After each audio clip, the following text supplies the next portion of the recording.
forgotten gems, a meaningful subject at last. By claiming the 17 forgotten gems of the crown of the dead god Belzedoth, I will at last possess the tools necessary to conduct the ritual of endless awakening.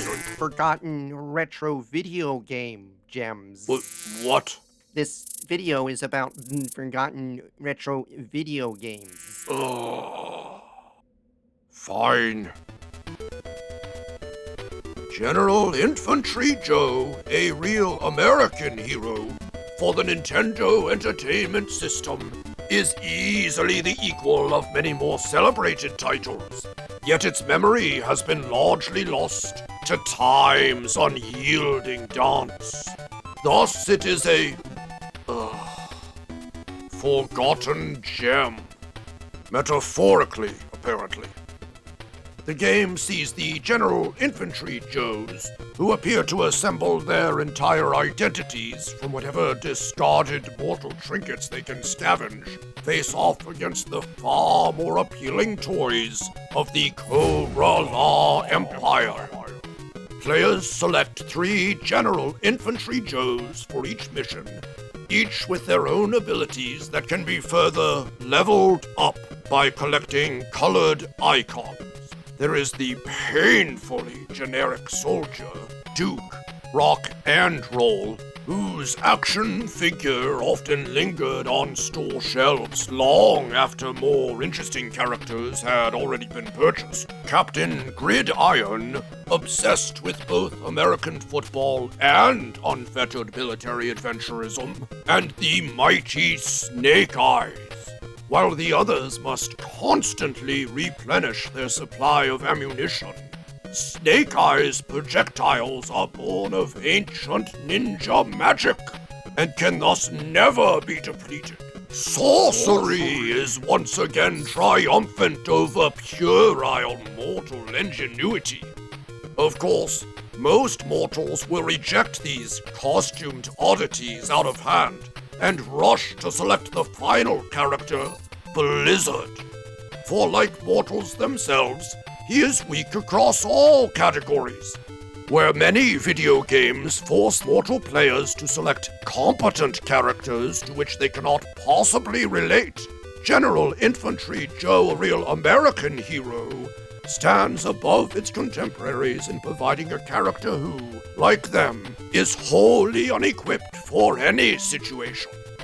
He could perhaps be useful at skiing, but the game contains no inclines whatsoever, let alone snow-covered inclines that would make skiing advantageous. In any case, each mission follows the same pattern.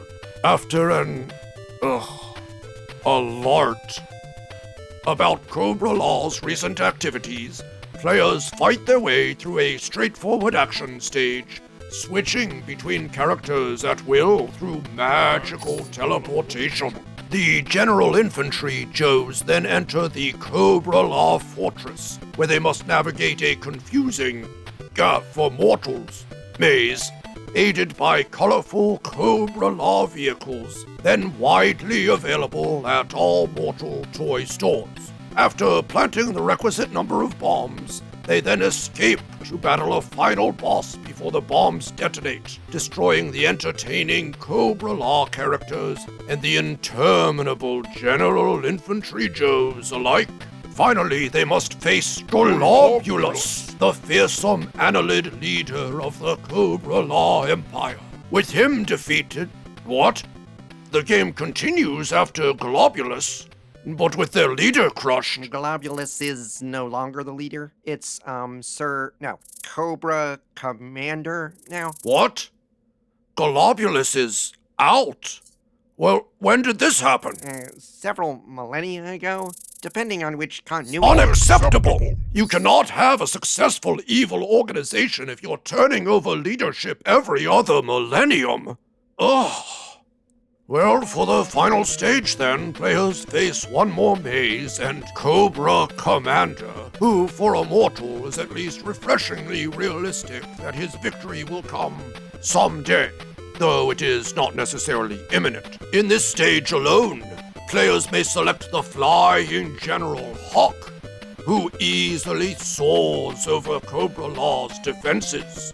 The most confused and disoriented by such competence will likely stick with the comforting failure that is Blizzard.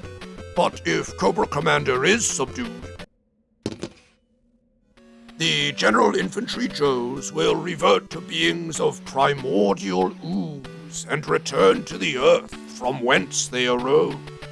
There is an option to play again in a more challenging second quest, but by this point mortals should move on. Playing a forgotten video game from 35 years ago once is already an enormous waste of their brief lives.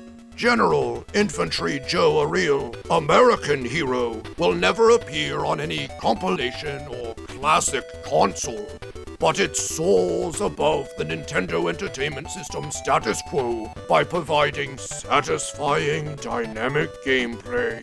But more importantly, by providing mortal players a believable avatar in the useless Blizzard, who understands that all a mortal can do in the face of unchecked evil is collapse immediately. At least try not to alienate mortal viewers. Stephanie in the Library of Eldritch Tomes and Analytics says our audience is 80% mortal. Well, what choice do they have? We are the only channel that deals in retro video games. We are 1 out of 72 trillion. I mean, we are the most popular channel that deals in retro video games. We are ranked 71 trillionth. Well, that's a start. 999 billionth. 999 millionth. 999,000th. 986th. Ah. But where are those forgotten gems?